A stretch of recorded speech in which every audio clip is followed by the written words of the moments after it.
Join the conversation. Join the conversation. You're with Cape Talk. Welcome back. It is that huge appointment and a little nudge, nudge. Get your questions in for the Naked Scientist. Dr. Chris Smith joins us every Friday after 9:30, and he answers that question that you've always wanted answered. And there's a couple in already. Now, you can get those questions in via WhatsApp at 072-567-1567.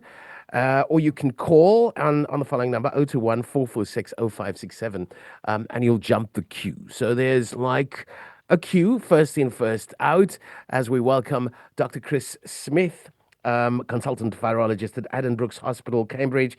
Welcome, Dr. Chris Smith. Oh, morning, Clarence. Do you know, I've just been reading a news story. Apparently, that Britain is currently home to the world's oldest person, or at least officially oldest person. She's just celebrated her 117th birthday. This is Ethel Caterham, who lives in a care home in Surrey in the south of England, and King Charles went to see her, held her hand and said happy birthday to her. And she said, thank you for all the kind wishes. Even at 117, I've had many firsts this year, from stroking a llama to holding hands with the king. So she says she's looking forward to seeing what the year ahead holds. But extraordinary that she took over as officially the world's oldest person when the previous incumbent of that title died. She was a nun in Brazil last year. But 117, that's extraordinary, isn't it? Absolutely. Somebody wants to know about eyebrows. Why do they grow so slowly, and then all of a sudden when you grow older, they grow so fast? Well, different hairs on different bits of the body, as all of us know, grow at different rates. And this is because hair comes from hair follicles, which are clusters or accumulations, assemblages of stem cells in the skin, and they produce the hair filament. But they follow different genetic instructions according to where they are on the body surface. So your body hair grows at a different rate to your head hair, which grows at a different rate to your pubic hair, which grows, thankfully, at a different rate to your eyebrows and eyelashes. Because areas of the body where hair can grow very long, you wouldn't want that happening everywhere. Because head hair, you want that to be long under certain circumstances or have a long growth cycle. You wouldn't want the same thing for an eyelash. So eyebrows follow that same program. They're there to guide sweat away from dripping straight into your eyes. That's probably their role, is to deflect sweat off of your brow sideways and help it to evaporate.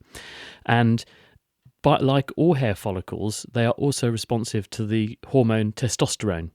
So as you go through life, your body is exposed to more testosterone, men and women, and this has a growth promoting effect on some hair follicles and a growth retarding effect or a toxic effect on others. In gentlemen's cases, our head hair tends to thin and do that in a certain pattern in response to testosterone toxicity, but in other bits of our body, exposure to testosterone increases the way that hair follicles behave. Our nose hair, our ear hair, our eyebrows also tend to become bushier with age, and this is because you increase the relative length of the growth cycle compared to when those hair follicles were younger. So they grow for longer, making the hair get longer before they go into the fallout phase, called the catagen phase, and then the resting phase, called the thedegum phase, when you don't make any hair. And that's why things like that get bushier in various parts of our body as we get older. Okay, Francois says, please ask Dr. Chris, when is the best time to brush your teeth? In the morning, i.e. immediately on getting up or after breakfast, which often is hours later. Thank you, The Francois. purpose of brushing our teeth, Francois, is because we are trying to detach from the tooth bacteria, microorganisms, that build up and produce a biofilm, and that biofilm traps the bacteria against the tooth surface, enabling them to metabolize sugars in the mouth that they turn into acids, which will then etch, erode, and damage the tooth surface. So if you clean your teeth with ideally a fluoride-rich toothpaste, you would detach those bacteria by breaking down their biofilm, and then your saliva can help to wash them away and also poison them. The problem is, if you are too aggressive with your toothbrushing regime, you can do damage to teeth. And if you also do this just after you have eaten, and especially if you've eaten acid-rich foods like fruits or fruit juices, or sugary foods that bacteria will metabolize into acids, it will soften the outside layer, the enamel of your tooth, and when you come along with your toothbrush and toothpaste, you will actually do damage. So dentists suggest that the best thing to do is either to wash your toothbrush first thing in the morning before you eat and drink anything, then have breakfast, and then perhaps chew some chewing gum or something to just cleanse your mouth after you've had your breakfast, or drink some fresh water to swill away any acids and raise the pH back up again. Or wait a few hours after you have eaten your breakfast and then clean your teeth. And that way, the pH in your mouth will have been reset by saliva. And this will mean the tooth has hardened on its surface again sufficiently for you not to do damage with your toothbrush. A question from Rose. I can hear the difference between hot and cold water being poured. Is it my imagination? No, Rose, you are absolutely correct. And everyone can try this for themselves. If you go into the shower and turn on your shower in the morning, when the first water that comes through, which is the cold water, comes through, you will notice that the note is different to as the shower warms up and the hot water begins to appear. You will notice the note changes, so the pitch rises, and this is because as water warms up, it becomes less viscous, less sticky, and less dense, and therefore its resonant frequency changes. And so you can hear when water is hotter than when it's colder. It will pour with a more tinkly sound out of a kettle when it's hot than a more sloppy, lower frequency sound when it's colder. So Rose is absolutely correct. It's the viscosity caused by changes caused by a change in temperature. And another question in about, I get cold shivers down my spine. Why do I get that? Well, this is part of your fight or flight reaction. When we are alarmed, a region of the brain in your temporal lobe called your amygdala or fear center triggers the region of your brain known as the hypothalamus to fire off your fight or flight autonomic responses. This engages a branch of your nervous system called the sympathetic nervous system. This is connected to your adrenal glands, which pumps out adrenaline into your bloodstream. This has an enlivening, invigorating, arousing, scary effect. It also increases through the sympathetic nervous system your heart rate to go up. It also increases your breathing rate, opens up your pupils so you can see far, but here's the critical thing, it also makes your hair stand on end. Each of the hairs on our skin, because although we're not hairy over most of our body, and animals are, we nevertheless have some fine hairs over our body surface, and they are all connected to the nervous system. And they have at their base small muscles called pilus is hair in Latin, pilo erector muscles. And when the sympathetic nervous system is active, it causes those muscles to contract. And this is with the purpose of making your hair stand on end. And the reason animals do this, they've got lots of hair, is that if a hair stands on end, it takes up a lot more space. So an animal can make itself look a lot bigger and therefore a lot scarier to a possible predator or attacker. And we do the same thing. We make our hair stand on end in order to make ourselves look more threatening. We don't have enough hair to really pull this off in this era, but historically we would have done.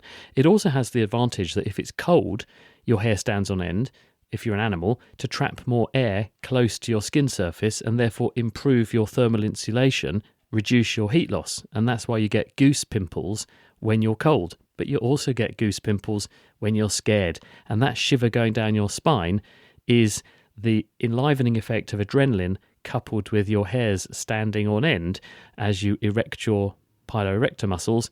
And that is why you get that sensation. And it's all part of your fight or flight fear response. Okay, Roger says, is there such a thing as a spirit presence? Because I get it and there's nothing around. Well, we don't think, or we've not got any scientific evidence for afterlives, souls coming out of bodies, other sorts of entities like ghosts or anything like that. But what we have got is some interesting scientific observations that in places people say are spooky or haunted, there may be certain frequencies of sound that we can't consciously pick up, but which we're nevertheless sensitive to. And this is known as infrasound. And people have made recordings in places that people say are spooky, and there are higher representations of these low frequency sounds down below the threshold of our hearing, So if we can't hear them, how are we detecting them? Well, the answer is that they are vibration sensors. We have all over our body very sensitive nerve endings which can pick up on low frequency vibrations. It's how if you run your fingers across the desk surface, you can pick out the fine detail of the desk surface. The vibrations from your finger running over the surface are transmitted into these nerve endings, and the vibration sensors pick them up. We have a lot of those vibration sensors in our abdomens and in your viscera. And this is possibly part of the sensation we describe as gut instinct and having that sinking feeling. Part of that is you turning off your intestines when you're scared. But the other part of it is that we are sensitive to these low frequency sounds in our viscera.